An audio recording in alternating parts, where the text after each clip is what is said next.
Hello guys, आप सभी का बहुत बहुत स्वागत है आज के इस नए वीडियो में।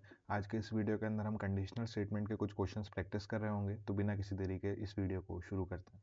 हमारा जो सबसे पहला क्वेश्चन होने वाला है उसके अंदर हम एक नंबर इनपुट लेंगे और ये टेस्ट करेंगे कि क्या ये नंबर हमारा पॉजिटिव नंबर है या फिर ये नंबर हमारा नेगेटिव नंबर है या फिर ये नंबर हमारे ज़ीरो के इक्विवेलेंट है। तो आप इस वीडियो को यहाँ पे पॉज करेंगे, पहले इस क्वेश्चन को खुद से सॉल्व करने की कोशिश करेंगे और उसके बाद मेरे इस सॉल्यूशन की तरफ अप्रोच कर रहे होंगे। तो यहाँ पे मैं VS कोड ओपन कर लेता हूँ। अब सबसे पहले मुझे एक नंबर इनपुट लेना है, तो मैं एक वेरिएबल बना देता हूँ इंटीजर a और इसके अंदर मैं इनपुट ले लेता हूँ यूज़र से। और अब यहाँ पे मैं टेस्ट करूँगा क्या ये नंबर ज़ीरो के इक्विवेलेंट है, a double equal to zero, क्या ये ज़ीरो के इक्वल है। अगर है तो क्या प्रिंट कराना है, तो हमको प्रिंट कराना है ज़ीरो। और एल्स इफ का मैं यहाँ पे यूज़ करूँगा, क्या ये नंबर अगर ज़ीरो से बड़ा है, अगर ज़ीरो से बड़ा है तो ऑफकोर्स वो नंबर पॉजिटिव नंबर होगा। तो यहाँ पे मैं सी आउट करा देता हूँ पॉजिटिव। और एल्स तो हमारे पास एक ही कंडीशन बचती है जो कि होगा ज़ीरो से कम वाली, तो हमको यहाँ पे एल्स इफ के अंदर उसको खास लिखने की ज़रूरत नहीं है। तो यहाँ पे मैं एल्स कंडीशन के अंदर नेगेटिव लिख देता हूँ, क्योंकि हमारे पास बस वही एक कंडीशन लाया करती है। एक नंबर या तो आपका पॉजिटिव हो सकता है, या तो नेगेटिव हो सकता है, या तो ज़ीरो हो सकता है। हमने ज़ीरो और पॉजिटिव वाली कंडीशन चेक कर ली है ऊपर इफ़ और एल्स इफ के अंदर, तो हम एल्स के अंदर यहाँ पे डायरेक्ट नेगेटिव यूज़ कर सकते हैं। तो अब अगर मैं यूज़र से एंटर करवाऊँ तो कैसे काम कर रहा होगा ये। यहाँ पे मैं टर्मिनल ओपन करके G++P5, मेरी फाइल का नाम है P5.cpp ./a.exe अगर लिख दूं और यहाँ पे मैं सपोज एंटर कराता हूँ ज़ीरो, तो यहाँ पे मेरे पास ज़ीरो आ रहा है। और यहाँ पे अगर 12 एंटर कराया तो पॉजिटिव आ रहा है, यहाँ पे -12 एंटर कराया तो नेगेटिव आ रहा है।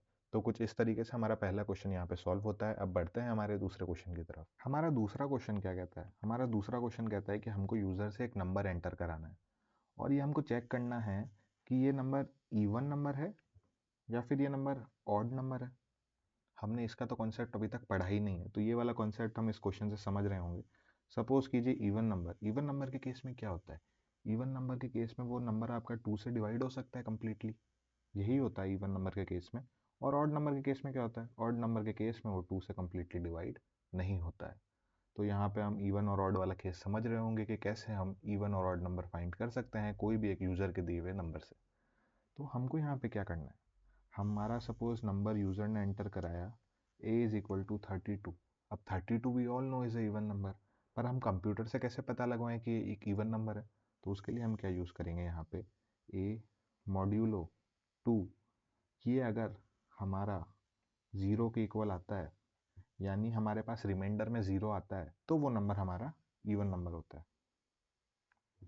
और वहीं पे अगर a modulo 2 not equal to zero आता है, तो ये नंबर हमारा ऑड नंबर होता है। तो कुछ इस तरीके से आपकी इवन और ऑड वाली कंडीशन काम कर रही होती है। यहाँ पे मैं अगर 32 को 2 से मॉड लूँ, मॉड का मतलब होता है रिमाइंडर, तो यहाँ पे हमारे पास क्या आता है, 2 1 ज़ार 2, आपके पास 1 बचा, नीचे 12 आ गया, 2 6 ज़ार 12 हो गया। तो यहाँ पे हमारे पास रिमाइंडर में ज़ीरो बचता है। तो इसका क्या मतलब होता है, इसका मतलब होता है कि ये वाला नंबर हमारा इवन नंबर है। अब यहीं पे मैं एक दूसरे नंबर का केस ले लूँ, जैसे कि हो गया आपका, सपोज कीजिए 31 ले लेते हैं। 31 के केस में क्या होगा, मैं यहाँ पे 2 लिखता हूँ, 1 ज़ार 2, 1 बचा और इसको मैंने यहाँ पे 1 बुला लिया।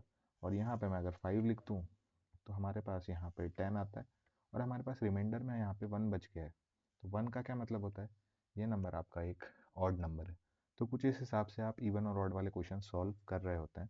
तो यहाँ पे सिंपल सी ये वाली कंडीशन आप चेक कर सकते हैं, जब भी आप a मॉड्यूलो 2 करेंगे तो उसका रिमाइंडर ज़ीरो आना चाहिए, तभी वो नंबर एक इवन नंबर होगा। अगर आप a मॉड्यूलो 2 कर रहे हैं और उसका आंसर ज़ीरो नहीं आ रहा है, तो वो एक ऑड नंबर होता है। तो कुछ इस हिसाब से ये क्वेश्चन सॉल्व हो रहा होगा। यहीं पे इस वीडियो को पॉज कीजिए और इस क्वेश्चन को सॉल्व करने की खुद से कोशिश कीजिए। यहाँ पे मैं यूज़र से एक नंबर एंटर करवा रहा हूँ a के अंदर, और अब हम यहाँ पे चेक करेंगे if a modulo 2 equal to zero है, यानी मैं a को 2 से डिवाइड करूँगा तो उसका रिमाइंडर हमारे पास ज़ीरो के इक्वल होना चाहिए। तो यहीं पे मैंने वो कंडीशन चेक करी है और इसके केस में हमारे पास प्रिंट होना चाहिए इवन, एल्स वो नंबर आपका एक ऑड नंबर होगा। इस केस में आपको कोई भी कंडीशन चेक करने की ज़रूरत नहीं होती, क्योंकि या तो आपका एक नंबर इवन होगा या तो ऑड होगा। इमेजिनरी नंबर वाली सिचुएशन यहाँ पे हम कंसिडर नहीं करते हैं, तो इसलिए मैंने यहाँ पे सिर्फ एक इवन की कंडीशन चेक करी है और दूसरी कंडीशन मैंने एल्स में लिख दी है। तो यहाँ पे मैं एक नंबर इनपुट कराता हूँ। सपोज़ कीजिए मैंने 21 एंटर कराया, हमारे पास यहाँ पे ऑड प्रिंट हो चुका है, और वहीं पे मैं अगर 20 एंटर कराऊँ तो इवन आ चुका है। तो मुझे उम्मीद है आपको ये क्वेश्चन समझ आया होगा, और बढ़ते हैं अब हमारे अगले क्वेश्चन की तरफ। तो अब हमारा जो अगला क्वेश्चन होने वाला है, इसके अंदर मैं 3 वेरिएबल्स बनाता हूँ A, B, C, और इन सभी के अंदर मैं कुछ स्टोर कराता हूँ। तो अब इनमें से मेरे को क्या करना है, इनमें से मुझे सबसे बड़ा वाला नंबर प्रिंट करवाना है। सपोज़ कीजिए यहाँ पे मैंने 20 स्टोर कराया, यहाँ 23 स्टोर कराया, और यहाँ पे 19 ही स्टोर कराया। तो हमारा जो B है वो सबसे ग्रेटेस्ट है, तो मेरे को B को प्रिंट करवाना है। वो हम कैसे करा रहे होंगे इफ एल्स ब्लॉक की मदद से, चलिए वो देखते हैं। इसके अंदर हम एक कॉन्सेप्ट भी समझ रहे होंगे नेस्टिंग का। मैंने इफ एल्स वाली वीडियो में उस नेस्टिंग के कॉन्सेप्ट को भी कवर करा है, वो इस क्वेश्चन में यूज़ हो रहा होगा। यहाँ पे मेरे पास 3 नंबर है, तो सबसे पहले मैं कोई भी 2 नंबर को कंपेयर करूँगा। If A is greater than B, अगर हमारा ए बी से बड़ा है, तो अभी हमको समझ आ गया कि ए तो बी से बड़ा है। हमको यहाँ पे चेक करना है क्या हमारा ए सी से भी बड़ा है। इसी इफ़ के अंदर लिख रहे हैं हम, कंडीशन बाहर नहीं लिख रहे। हमको यहाँ पे चेक करना है क्या हमारा ए सी से बड़ा है, और अगर ऐसा है तो प्रिंट कराओ ए, और अगर ऐसा नहीं है तो क्या प्रिंट कराना है आपको। आपने यहाँ वाली कंडीशन में देख लिया है कि आपका ए बी से बड़ा है, आपका ए शॉर्ट बी से बड़ा है, लेकिन हमारी यहाँ अंदर एक कंडीशन अगर फॉल्स हो जाती है, हमारा ए सी से बड़ा नहीं है, तो हमारा सी सबसे बड़ा हुआ ना। क्योंकि अगर मैं यहाँ पे टॉप टू डाउन लिखूँ तो यहाँ पे हमारा ए जो है वो बी से बड़ा है, तो हमको अब चेक करना है सी के लिए। लेकिन हमारा सी इस वाली कंडीशन में हमको पता चल गया कि हमारा जो सी है वो ए से तो बड़ा है, तो हमारे पास सबसे बड़ा क्या नंबर हुआ। तो हम यहाँ पे लिख रहे होंगे, प्रिंट कर रहे होंगे सी को, क्योंकि हमको पता है बाहर वाली कंडीशन से कि ए तो बी से बड़ा है, तभी वो उस इफ़ ब्लॉक के अंदर आया है। फिर हमने ये वाली इफ़ कंडीशन चेक करी कि क्या हमारा ए सी से बड़ा है, और अगर ये वाली कंडीशन ट्रू है तो हमारा ए सबसे बड़ा है। अगर ये कंडीशन फॉल्स होती है तो हमारा सी सबसे बड़ा होता है, क्योंकि हमारा ए तो ऑलरेडी बी से बड़ा है और हमारा सी ए से भी बड़ा है। तो कुछ इस तरीके से आपकी कंडीशन चल रही होगी। एल्स ब्लॉक का केस लिखते हैं। इफ़ तो हमने देख लिया ऊपर, अब यहाँ पे मैंने लिख दिया एल्स। एल्स के अंदर हमको क्या चेक करना है। अब मेरे को इतना तो पता है कि जो हमारा ए है वो बी से छोटा है। अगर बड़ा होता तो ये वाली कंडीशन रन हो जाती, कभी एल्स ब्लॉक में आता ही नहीं। तो हम यहाँ क्या चेक करेंगे, तो हम यहाँ चेक करेंगे if B is greater than C है क्या, क्या हमारा बी सी से बड़ा है। अगर है तो प्रिंट कराओ बी को, और अगर ऐसा नहीं है तो आपको यहाँ पे प्रिंट कराना है सी को।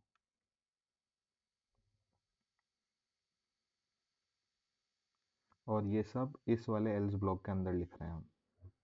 तो कुछ इस तरीके से आप इफ एल्स के नेस्टेड ब्लॉक को यूज़ करके कुछ 3 नंबर्स में सबसे ग्रेटेस्ट का कैलकुलेशन कर सकते हैं। मैं अब आपको एक बार इसका ड्राई रन करके बता देता हूँ। यहाँ पे ये वाली सारी कंडीशंस आप याद रखिए, मैंने जो यहाँ पे लिख रखी है ये तीनों, इन तीनों के नंबर्स आप याद रखिए कि हमारा जो बी है वो सबसे बड़ा है। तो हम सबसे पहले इस वाली इफ़ कंडीशन के अंदर आते हैं। If A is greater than B, क्या हमारा ए बी से बड़ा है। ये वाली कंडीशन तो फॉल्स हो जाती है, तो ये वाला जो पूरा इफ़ ब्लॉक है ये तो कभी एग्जीक्यूट ही नहीं होगा, क्योंकि हमारा इफ़ वाला ब्लॉक फॉल्स है। तो हम चलते हैं हमारे एल्स वाले ब्लॉक की तरफ।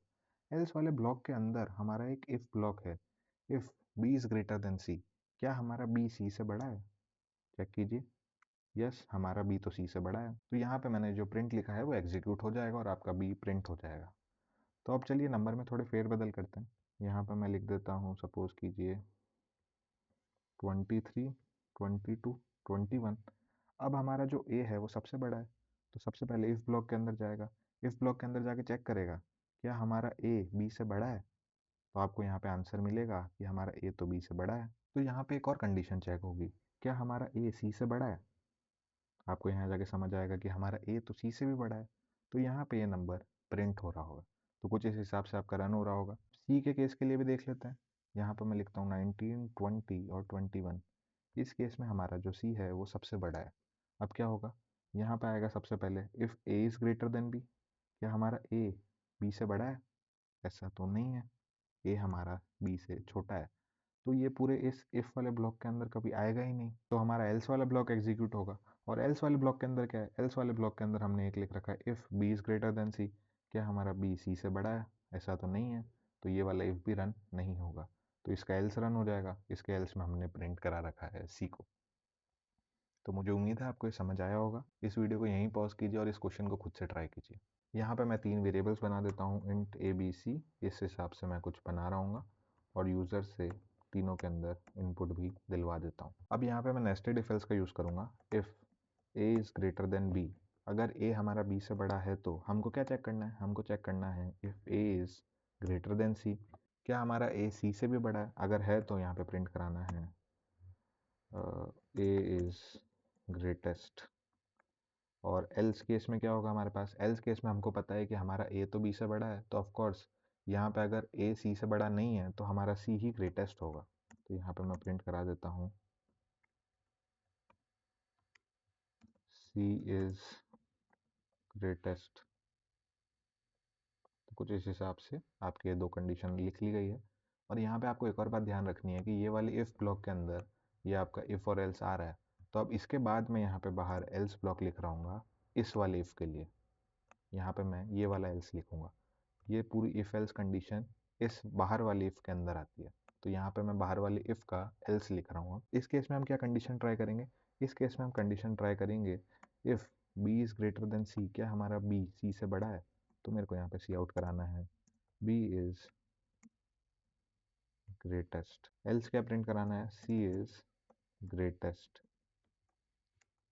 तो कुछ ऐसा आपका कोड दिख रहा होगा और यहाँ पे मैं अब इसको ट्राई कर लेता हूँ। मुझे अब 3 इनपुट देने हैं, यहाँ पे मैं 3 इनपुट देता हूँ 1, 5 और 9। हमारा 9 ग्रेटेस्ट है, यानी हमारा सी जो है वो सबसे बड़ा है। तो यहाँ पे आपके पास लिखा हुआ भी आ रहा है सी इज़ ग्रेटेस्ट। चलिए एक और चीज़ ट्राई करते हैं, मैं इसको जूम कर लेता हूँ, यहाँ पे आपको दिख रहा है सी इज़ ग्रेटेस्ट। अब दूसरा एग्जाम्पल ट्राई करते हैं जिसमें बी हमारा सबसे बड़ा होगा। 10, फिर लिखता हूँ 100 और फिर लिखता हूँ 1। तो हमारा 100 सबसे बड़ा है, यानी बी इज़ ग्रेटेस्ट। तो कुछ इस हिसाब से आपकी ये सारी कंडीशंस इफ एल्स के अंदर चेक हो रही होगी। तो अब चलते हैं हमारे फाइनल क्वेश्चन की तरफ। हमारा जो फाइनल क्वेश्चन है वो काफ़ी ज़्यादा इंटरेस्टिंग होने वाला है, क्योंकि हम इसके अंदर यूज़ करने वाले हैं स्विच स्टेटमेंट का। इस क्वेश्चन के अंदर हम क्या करेंगे, हम कोई भी दो नंबर्स यूज़र से एंटर करवाएंगे और उसके बाद उस पर कुछ ऑपरेशंस परफॉर्म करेंगे। कुछ ऑपरेशंस कैसे, अगर यूज़र का मन हुआ तो वो एडिशन करवाएगा या फिर सब्ट्रैक्शन कराएगा, मल्टीप्लिकेशन भी करवा सकता है, डिवीजन भी करवा सकता है और मॉड्यूलो भी करवा सकता है। हम यूज़र को चॉइस देंगे। तो चलिए देखते हैं इस क्वेश्चन को कैसे करेंगे।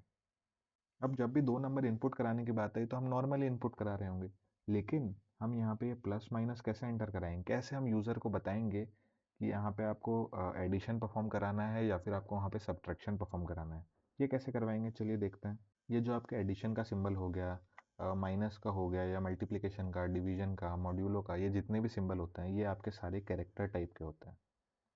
तो मैं कैरेक्टर सी एच के अंदर इनको इनपुट करवा रहा हूँ, वहाँ पे मैं लिखूँगा सी इन सी एच। तो कुछ इस हिसाब से आपके जो भी सिंबल्स हैं वो इनपुट हो रहे होंगे, वो एक कैरेक्टर टाइप के हैं, इसलिए मैंने यहाँ पे कैरेक्टर के अंदर उसको स्टोर कराया है। यानी आपका जो इन सिंबल्स का जो डेटा टाइप है इन एक्सप्रेशंस का, वो कैरेक्टर टाइप का है। तो मैंने इसलिए इनको सी एच के अंदर एंटर करवाया है। वैसे ही अब मैं यहाँ पे स्विच के अंदर ये सी एच को लिख दूंगा। फिर हमारा जैसे हम नॉर्मल लिखते थे केस 1, केस 2, हम इनको कैसे लिख रहे होंगे, हम इनको काफ़ी नॉर्मली लिख सकते हैं। जब भी हमको कैरेक्टर को कहीं पे लिखना होता है तो हमको यहाँ पे सिंगल कोटेशन मार्क का यूज़ करना है, और यहाँ पे मैं लिख दूंगा प्लस, यहाँ पे मैं लिख दूंगा माइनस। ऐसे कर करके हम सभी इक्वेशन को सॉल्व कर रहे होंगे। जब भी आपका यूज़र प्लस एंटर कराएगा तो इन दो नंबर का सम रिटर्न हो रहा होगा। यहाँ पे ए प्लस बी आपका प्रिंट हो रहा होगा, यहाँ पे आपका ए माइनस भी प्रिंट हो रहा होगा, और ऐसे ही सभी कंडीशन के लिए वो काम कर रहा होगा। तो इस वीडियो को यहीं पॉज कीजिए, इस क्वेश्चन को खुद से ट्राई कीजिए। यहाँ पे मैं सी को हटा देता हूँ और यूज़र से मैंने दो नंबर एंटर करवा लिए हैं। अब मेरे को यूज़र से और क्या एंटर करवाना है, यहाँ पे मैं एक कैरेक्टर सी एच लिख देता हूँ। अब यूज़र से एक कैरेक्टर भी एंटर करवाऊंगा। ये कैरेक्टर आपका वो एक्सप्रेशन होने वाला है, एडिशन, सब्ट्रैक्शन, मल्टीप्लिकेशन, जो भी आप यूज़ करना चाहते हैं। फिर स्विच लिखूंगा और स्विच के अंदर यहाँ पे मैंने सी एच को एंटर करवाया है। और अब मैं यहाँ पे केस लिखने वाला हूँ। केस प्लस के लिए हमारा क्या रन होना चाहिए, हमारा यहाँ पे प्रिंट होना चाहिए ए प्लस बी, और नीचे यहाँ पे ब्रेक देना मत भूलिएगा, नहीं तो आपके नीचे की सारी कंडीशंस रन हो रही होगी। तो मैं यहाँ पे इसको कॉपी कर लेता हूँ। हमारी 5 कुछ कंडीशंस हैं, सभी के लिए रन होना चाहिए। यहाँ पे मैं इसको माइनस का सिंबल दे देता हूँ। इनको सिंबल ना बोल के एक्सप्रेशन बोलिए तो ज़्यादा सही रहेगा। यहाँ पे मैं मल्टीप्लिकेशन भी लिख देता हूँ। मॉड्यूलो का सिंबल भी मैंने यहाँ पे लगा दिया है। तो कुछ इस तरीके से आप अपना खुद का एक कैलकुलेटर भी बना सकते हैं। तो यहाँ पे हमने एक छोटा सा एक मिनी वर्जन कैलकुलेटर का बनाया है। एक लास्ट में हमको डिफ़ॉल्ट कंडीशन भी लिखनी है। डिफ़ॉल्ट कंडीशन के अंदर हम क्या लिख रहे होंगे, योर इनपुट इज़ इनवैलिड। तो कुछ इस हिसाब से आपका एक कैलकुलेटर बन चुका है। हमने यहाँ पे कैरेक्टर टाइप के वेरिएबल को यूज़ करके स्विच केस में उसको रन करवाया है। हमने अभी तक सिर्फ एक इंटीजर टाइप का स्विच स्टेटमेंट के अंदर यूज़ देखा था, लेकिन हमने यहाँ पे कैरेक्टर इनपुट करवाया है। तो एक अलग टाइप का क्वेश्चन था, इसलिए मैंने सोचा कि आपको बताऊं। अब अगर मैं इस क्वेश्चन को रन करवाऊं तो हमको सबसे पहले क्या इनपुट देना है, हमको सबसे पहले इसके अंदर 2 नंबर इनपुट देना है। यहाँ पे मैं दे देता हूँ 12 और 12 दे देते हैं। चलिए दोनों नंबर हमने 12 12 दे दिए हैं। और अब मेरे को यहाँ पे एक एक्सप्रेशन एंटर करवाना है। यहाँ पे मैंने जो कैरेक्टर CH लिखा है और उसके बाद यहाँ पे मैंने उसको इनपुट भी करवाया है। तो यहाँ पे अगर मैं प्लस एंटर करवाऊँ तो हमारे पास क्या प्रिंट होना चाहिए, हमारे पास यहाँ पे 24 प्रिंट होना चाहिए। हमारे यहाँ पे 24 आ चुका है। एक और बार ट्राई करते हैं। यहाँ पे मैं 1 एंटर करता हूँ और यहाँ पे 2 एंटर करता हूँ। वापस से मैं एडिशन का ऑपरेशन परफॉर्म करता हूँ। हमारे पास 3 प्रिंट हो चुका है।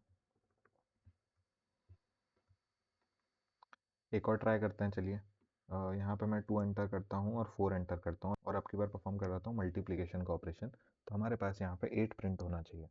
यहाँ पे 8 प्रिंट हो चुका है। तो इस वीडियो को इतना ही रखते हैं। हमने इस वीडियो के अंदर 4 क्वेश्चन सॉल्व किए और चारों अपने आप में थोड़े अलग टाइप के हैं। मुझे उम्मीद है आपको ये वीडियो अच्छा लगा होगा। मिलते हैं आपसे अगली वीडियो में, तब तक के लिए थैंक यू फॉर वॉचिंग।